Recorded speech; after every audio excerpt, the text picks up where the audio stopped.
أعوذ بالله من الشيطان الرجيم بسم الله الرحمن الرحيم الحمد لله رب العالمين والصلاة والسلام على أشرف الأنبياء والمرسلين محمد ابن عبد الله وعلى آله وصحبه أجمعين وبعد. Assalamu alaikum wa rahmatullahi wa barakatuh.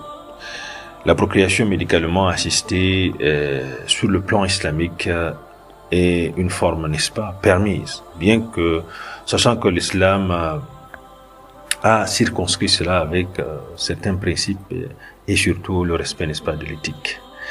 Premièrement, sur le plan juridique, l'islam est très strict, n'est-ce pas, sur la préservation de la lignée, la dignité humaine et les valeurs morales. Raison pour laquelle les PMA, c'est-à-dire les procréations médicalement assistées, n'est-ce pas, doivent répondre, n'est-ce pas, à une certaine éthique, c'est-à-dire il faudrait d'abord préserver, n'est-ce pas, la filiation. C'est pour cela que les PMA, c'est-à-dire la procréation médicalement assistée, ne peut se faire que dans un couple légalement marié sur le plan islamique. Donc, si un homme a des difficultés et une femme a des difficultés, ils peuvent donc recourir à cela pour aller, n'est-ce pas, rechercher, n'est-ce pas, par la volonté d'Allah, un enfant. Mais cela ne peut se faire que au niveau, n'est-ce pas, des hommes. Et parmi les procédés ou les procédures qui peuvent, n'est-ce pas, utiliser à la FIV, la fécondation in vitro, ils peuvent bien faire, n'est-ce pas, islamiquement, ça se fait pour un couple qui a des problèmes, ils partent chez un médecin, ils font des examens pour se rassurer, n'est-ce pas, que cela est possible, on peut bien le faire, on fait cette insémination artificielle, n'est-ce pas, pour pouvoir les faciliter d'avoir les enfants, et islamiquement c'est permis, car ça fait partie, n'est-ce pas, de la recherche des médicaments. Vous voyez bien, c'est-à-dire c'est une forme de médication, comme on le dit sur le plan islamique. Pourquoi? Parce que lorsqu'on est malade, on doit chercher le remède.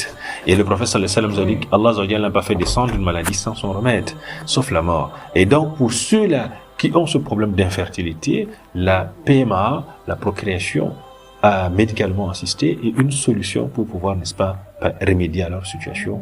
Également, ils doivent respecter une série de choses, c'est-à-dire, il faudrait que l'embryon, que ce soit le sperme, ne doivent que provenir que d'un couple légalement marié.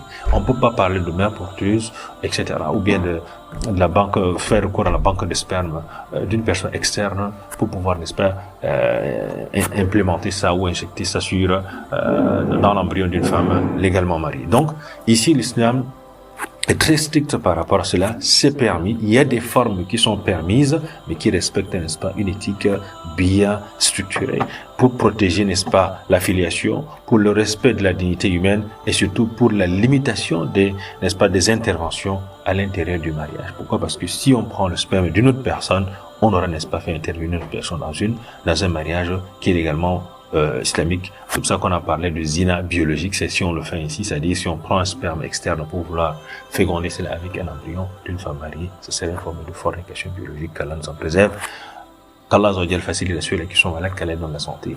La PMA est une solution à la portée de tous. Salam alaikum wa rahmatullahi wa barakatuh.